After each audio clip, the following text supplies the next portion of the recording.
ಸಾವನದುರ್ಗದ ಸ್ವಯಂಭೂ Lakshmi ನರಸಿಂಹಸ್ವಾಮಿಗೆ 32 KG ಬೆಳ್ಳಿಯ ರೂ 1 ಕೋಟಿಗೂ ಅಧಿಕ ಬೆಲೆ ಬಾಳುವ ನವನರಸಿಂಹ ವಜ್ರ ಕವಚ ಸಮರ್ಪಣೆ. ಬೆಂಗಳೂರು ದಕ್ಷಿಣ ಜಿಲ್ಲೆ ಮಾಗಡಿ ತಾಲೂಕಿನ ಸಾವನದುರ್ಗದಲ್ಲಿ ನೆಲೆಸಿರುವ ಸ್ವಯಂಭೂ ಲಕ್ಷ್ಮೀ ನರಸಿಂಹನಿಗೆ ಇಂದು ನವನರಸಿಂಹ ವಜ್ರ ಕವಚ ಸಮರ್ಪಣೆ ಮಾಡಲಾಯಿತು. ಬೆಂಗಳೂರಿನ ಯಡಿಯೂರಿನಲ್ಲಿ ಶ್ರೀ ಲಕ್ಷ್ಮೀ ನರಸಿಂಹಸ್ವಾಮಿ ಸೇವಾ ಟ್ರಸ್ಟ್ ವತಿಯಿಂದ ಅದರ ಮುಖ್ಯಸ್ಥ ಡಾ ಶ್ರೀನಿವಾಸ ಮೂರ್ತಿ ಮತ್ತು ಕುಟುಂಬ ಈ ಕಾರ್ಯಕ್ರಮವನ್ನು ಅದ್ಧೂರಿಯಾಗಿ ಏರ್ಪಾಡು ಮಾಡಿದ್ದರು. ಇಂದು ಮುಂಜಾನೆ 4 ಗಂಟೆಗೆ ಸರಿಯಾಗಿ ಪಟ್ಟನಾಯಕನಹಳ್ಳಿಯ ಗುರುಗುಂಡೇಶ್ವರ ಮಠದ ಪೀಠಾಧೀಶರಾದ ಶ್ರೀ ಶ್ರೀ ಶ್ರೀ ನಂಜಾವಧಾತ ಸ್ವಾಮೀಜಿಗಳ ಉಪಸ್ಥಿತಿಯಲ್ಲಿ ಗಣಪತಿ ಹೋಮವನ್ನು ಮಾಡಲಾಯಿತು. ಕಾಂಗ್ರೆಸ್ಸಿನ ಹಿರಿಯ ನಾಯಕ ಕೆಎಂ ನಾಗರಾಜ್ ರವರು ಈ ಕಾರ್ಯಕ್ರಮದ ಅಧ್ಯಕ್ಷತೆಯನ್ನು ವಹಿಸಿದ್ದರು.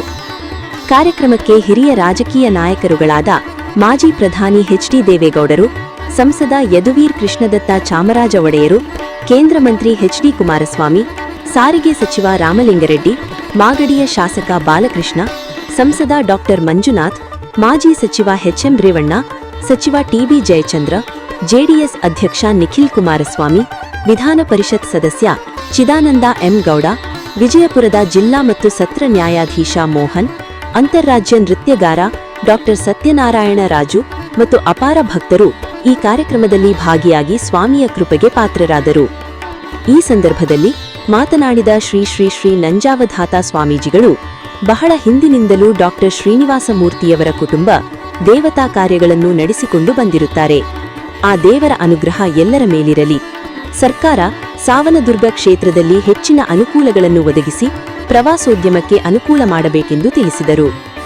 ಈ ಸಂದರ್ಭದಲ್ಲಿ ಮಾತನಾಡಿದ ಕಾರ್ಯಕ್ರಮದ ಮುಖ್ಯಸ್ಥ ಡಾ ಶ್ರೀನಿವಾಸ ಮೂರ್ತಿ, ಸಾವನದುರ್ಗವು ಅತ್ಯಂತ ಪವಿತ್ರವಾದ ಕ್ಷೇತ್ರವಾಗಿದ್ದು ಈ ಕ್ಷೇತ್ರ ಕೆಂಪೇಗೌಡರ ಕಾಲದಿಂದಲೂ ಪ್ರಸಿದ್ಧವಾದ ಪುಣ್ಯಕ್ಷೇತ್ರ. ಇದು ನನ್ನೊಬ್ಬನಿಂದಾದ ಕಾರ್ಯವಲ್ಲ, ಸ್ವಾಮಿಯ ಕೃಪೆಯಿಂದ ಇಂದು ಇದು ಸಾಧ್ಯವಾಗಿದೆ. ಇದಕ್ಕೆ ಹಲವಾರು ರೀತಿಯ ಸಹಾಯ ಮಾಡಿ ಸ್ವಾಮಿಗೆ ವಜ್ರ ಕವಚವನ್ನು ಅರ್ಪಿಸಿದಂತಾಗಿದೆ ಎಂದರು. ಕೆಂಪೇಗೌಡರು ಕಟ್ಟಿದಂತ ನಾಡು, ಇಲ್ಲಿ ಪಾಳೆಗಾರರ ಆಳ್ವಿಕೆ ಇತ್ತು. ಅದಾದ್ಮೇಲೆ ಕೆಂಪೇಗೌಡರ ಸಾಮ್ರಾಜ್ಯಕ್ಕೆ ಈ ಕೋಟೆಗಳೆಲ್ಲ ಸೇರಿದ್ವು. ಹಾಗಾಗಿ ಕೆಂಪೇಗೌಡರ ಉಳಿಸುವಂತ ಕೆಲಸವನ್ನು ಸರ್ಕಾರ ಮಾಡಬೇಕು. ನಾವು ಬೆಂಗಳೂರು ಹಾಗೆ ಅಂತ ಹೇಳಿದ್ರೆ ಏನ್ ನೋಡ್ಬೇಕು ಹಾಗೆ ಅಂತೇಳಿ ನಮಗೆ ಕನ್ಫ್ಯೂಸ್ ಆಗ್ತದೆ. ಸರ್ಕಾರ ಒಂದು ಪಾರಂಪರಿಕ ತಾಣಗಳು ಹಾಗೆ ಅಂತೇಳಿ ಈ ಉತ್ರಿದುರ್ಗ, ಸಾವನದುರ್ಗ, ಮಾಗಡಿ, ಬೆಂಗಳೂರು ಕೋಟೆ, ಶಿವಗಂಗೆ, ಆಪ್ತಿ, ಇಲ್ಲಿ ಅವರ ಐಕ್ಯ ಸ್ಥಳ ಇದೆ ಕೆಂಪಾಪುರ, ಅದರ ಮಾಡಿ ಬಹಳ ಚೆನ್ನಾಗಿ ಪ್ಲಾನ್ ಮಾಡಿಸಿದ್ದಾರೆ. ಅದರ ಅಭಿವೃದ್ಧಿ ಮಾಡಿ ಅದನ್ನ ಲೋಕಾರ್ಪಣೆ ಮಾಡಿದ್ರೆ ಅಲ್ಲಿ ನೋಡುವಂಥದ್ದು ಆಗ್ತದೆ. ಇದೆಲ್ಲವೂ ಆಗ್ಬೇಕು. ನಮ್ಮ ನಾಡು ನುಡಿ ಇದಕ್ಕೆ ಅರ್ಪಣೆ ಮಾಡಿಕೊಂಡು ದುಡ್ದಿರೋಂತ ಮಹನೀಯರನ್ನ, ಮಹಾರಾಜರನ್ನ ನೇರವಾಗಿ ಇಟ್ಕೋಬೇಕು ಅನ್ಸುತ್ತಲ್ಲ. ಮಹನೀಯರನ್ನ ನೆನಪು ಮಾಡುವಂತ, ಅವರ ತತ್ವ ಆದರ್ಶಗಳನ್ನ ಮತ್ತೆ ಮತ್ತೆ ಮೆಲುಕು ಹಾಕುವಂತ ಯೋಜನೆಗಳನ್ನ ಸರ್ಕಾರ ರೂಪಿಸಬೇಕು ಹಾಗೆ ಅಂತ ಹೇಳ್ತಾ ಇದ್ದೆ.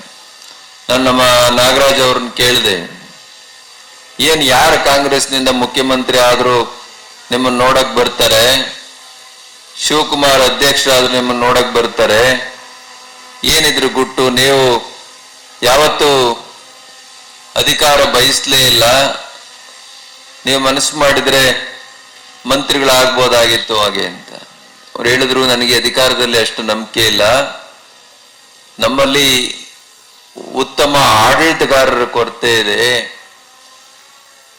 ಅನುಭವ ಉಳ್ಳಂತವ್ರ ಕೊರತೆ ಇದೆ. ಹಾಗಾಗಿ ನಾನು ಒಂದಷ್ಟು ಜನ ಯುವಕರನ್ನ ಗುರುತಿಸಿ ಅವರನ್ನ ರಾಜಕಾರಣಕ್ಕೆ ಪ್ರೇರೇಪಿಸಿ ಅವ್ರ ನಾಯಕರಾಗೋದನ್ನ ನೋಡಿ ನಾನು ಸಂತೋಷ ಪಟ್ಟೆ ಅಂತ. ಈ ರಾಜ್ಯದಲ್ಲಿ ಅನೇಕ ದೇವಸ್ಥಾನಗಳಿವೆ. ಆದರೆ ನರಸಿಂಹಸ್ವಾಮಿ ದೇವಸ್ಥಾನಕ್ಕೆ ವಿಶೇಷವಾಗಿ ಈ ಬೆಳ್ಳಿ ಕವಚ ಬಹಳ ವಿಶೇಷವಾಗಿ ತಯಾರು ಮಾಡಿದ್ದಾರೆ ಅನ್ನೋದಕ್ಕೆ ನನಗೆ ಬಹಳ ಸಂತೋಷವಾಗುತ್ತೆ. ಫೋಟೋ ತೋರಿಸಿದ್ರು ಗುರುಗಳು, ನಾಗರಾಜ್ ಬಂದು ಹೇಳಿದಾಗ ನನಗೆ ಸಂತೋಷವಾಯಿತು. ಈ ದೇವಸ್ಥಾನದ ಮಹತ್ವ ಕೂಡ ಅದೇ ರೀತಿ ಇದೆ. ಬಹಳ ಪುರಾತನವಾದದ್ದು, ಉದ್ಭವವಾದದ್ದು, ಇವತ್ತು ಕೂಡ ಉಸಿರಾಡುತ್ತೆ ಅನ್ನೋ ಒಂದು ನಂಬಿಕೆ ನಮ್ಗೆಲ್ರಿಗೂ ಇದೆ, ಅದು ಪ್ರತೀತಿ. ಆದರೆ ಅದನ್ನು ನೋಡಿದಾಗ ಇಲ್ಲಿ ಬಂದು ಅರಸ್ಕೊಂಡ್ರೆ ಎಲ್ಲವೂ ಕೂಡ ಒಳ್ಳೇದಾಗತ್ತೆ ಅಂತಕ್ಕಂಥ ಮನಸ್ಥಿತಿಯನ್ನು ಅನೇಕ ಭಕ್ತಾದಿಗಳಲ್ಲಿದೆ. ಅದು ನಾನು ಕೂಡ ಅದಕ್ಕೆ ಸಮರ್ಥನೆಯನ್ನು ಕೊಡ್ತೇನೆ. ಅದೇ ರೀತಿ ಈ ದೇವಸ್ಥಾನದ ಅಭಿವೃದ್ಧಿಗೆ ಬಹಳಷ್ಟು ಜನ ಇವತ್ತು ಪ್ರಾಸ್ತಾವಿಕವಾಗಿ ಮಾತನಾಡಬೇಕಾದ್ರೆ ಡಾಕ್ಟರ್ ಶ್ರೀನಿವಾಸ ಮೂರ್ತಿ ಅವರು ಹೇಳಿದಂಗೆ ಸಮಾಜದಲ್ಲಿ ನಾವೆಲ್ಲರೂ ಮಾನವರಾಗಿ ಹುಟ್ಟಿ ನಮ್ಮ ಧರ್ಮವನ್ನ ರಕ್ಷಣೆ ಮಾಡೋಂಥ ಸಂದರ್ಭದಲ್ಲಿ ನಾವು ಯಾವತ್ತೂ ಕೂಡ ಧಾರ್ಮಿಕವಾಗಿ ಮತ್ತು ದೈವವನ್ನ ನಂಬಿ ಕೆಲಸ ಮಾಡಬೇಕಾಗ್ತದೆ. ದೈವಶಕ್ತಿ ಇಲ್ದಲೆ, ಗುರು ಹಿರಿಯರ ಆಶೀರ್ವಾದ ಇಲ್ದಲೆ ನಾವೇನು ಕೂಡ ಸಮಾಜದಲ್ಲಿ ಸಾಧನೆ ಮಾಡೋಕ್ಕೆ ಸಾಧ್ಯ ಇಲ್ಲ. ಆ ರೀತಿ ಸಾಧನೆ ಮಾಡೋ ನಿಟ್ಟಿನಲ್ಲಿ ನಾವು ದೈವ ಭಕ್ತಿಯನ್ನು ಇಟ್ಕೊಂಡು ಗುರು ಹಿರಿಯರ ಆಶೀರ್ವಾದಗಳನ್ನ ನಿರಂತರವಾಗಿ ಪಡ್ಕೊಂಡು ನಮ್ಮ ವೃತ್ತಿನಲ್ಲಿ ಎಷ್ಟು ಸಾಧ್ಯವೋ ಅಷ್ಟು ಸಮಾಜಕ್ಕೆ ಕೊಡುಗೆಗಳನ್ನು ನೀಡಿದರೆ ಸಮಾಜ ತಾನಾಗಿ ಸುಸ್ಥಿರವಾಗಿ ಮತ್ತು ಎಲ್ಲ ಸಾಮಾಜಿಕ, ಆರ್ಥಿಕ ಮತ್ತು ರಾಜಕೀಯವಾಗಿ ಬೆಳೆಯಲಿಕ್ಕೆ ಸಾಧ್ಯ ಆಗ್ತದೆ. ಬಹುದಿನದ ಮಿತ್ರರು ಹಾಗೂ ನಮ್ಮ ಕುಟುಂಬದ ಬಹಳ ವರ್ಷಗಳ ಹತ್ತಿರದ ಕುಟುಂಬಕ್ಕೆ ಸೇರಿದವರು ಆದಂಥ ಡಾಕ್ಟರ್ ಶ್ರೀನಿವಾಸ ಮೂರ್ತಿಯವರು ಉದ್ಭವ ಮೂರ್ತಿ ಶ್ರೀ ಲಕ್ಷ್ಮೀ ನರಸಿಂಹಸ್ವಾಮಿ ಸಾವನದುರ್ಗ ಈ ದೇವರ ಒಂದು ಸೇವೆಯನ್ನ ಒಂದು ಬೆಳ್ಳಿಯ ಕವಚವನ್ನು ನೀಡುವ ಮೂಲಕ ಪರಮಾತ್ಮನಿಗೆ ಸುಮಾರು 1 ಕೋಟಿಗೂ ಮಿಗಿಲಾದಂತಹ ಒಂದು ಸೇವೆಯನ್ನ ಎಂದು ಅವರು ಬಹಳ ಸಂತೋಷದಿಂದ ಮಾಡ್ತಿರ್ತಕ್ಕಂಥದ್ದು ನಾವು ನೋಡಬಹುದು. ಡಾಕ್ಟರ್ ಶ್ರೀನಿವಾಸ ಮೂರ್ತಿ ಅಂತ JP ನಗರ ಸಾರಿಗೆ ಗ್ರಾಮದವರು. ಈ ಲಕ್ಷ್ಮೀ ನರಸಿಂಹಸ್ವಾಮಿ ಸಾವನದುರ್ಗದ ಭಕ್ತ ಇಷ್ಟ ದೇವತ ಅವನು. ಇದು ಲಕ್ಷ್ಮೀ ನರಸಿಂಹ ಕ್ಷೇತ್ರ ಬಹಳ ವಿಶಿಷ್ಟವಾದ, ಸಾವನದುರ್ಗ ಲಕ್ಷ್ಮೀ ನರಸಿಂಹ ಕ್ಷೇತ್ರ ಬಹಳ ವಿಶಿಷ್ಟವಾದ ಕ್ಷೇತ್ರ. ಇಲ್ಲಿ ಇದು ಉದ್ಭವ ನರಸಿಂಹ. ಈ ನರಸಿಂಹಸ್ವಾಮಿಗೆ ನನಗೆ ಅವನು ಪ್ರೇರಣೆ ಕೊಟ್ಟ. ಈ ಪೂರ್ಣ ನರಸಿಂಹನಾಗಿ, ಅವನ ಉದ್ಭವ ನರಸಿಂಹ ಪೂರ್ಣ ನರಸಿಂಹನಾಗಿ, ಆ ಪೂರ್ಣ ನರಸಿಂಹನಾಗಿ ನನಗೆ ದರ್ಶನ ಕೊಟ್ಟ. ಅದಕ್ಕೋಸ್ಕರ ಅವನು ಏನು ಮಾಡಿದ್ನೋ ಹಾಗೆ ಇಲ್ಲಿ 18 ಹಸ್ತಗಳ, ಅಷ್ಟದಶ ಹಸ್ತಗಳ ನರಸಿಂಹ ಇದೇ ಮೊದಲನೇ ಬಾರಿಗೆ ಪ್ರಪಂಚದಲ್ಲಿ ಎಲ್ಲೂ ನನಗೆ ಕಂಡಂಗೆ ಗೊತ್ತಿಲ್ಲ.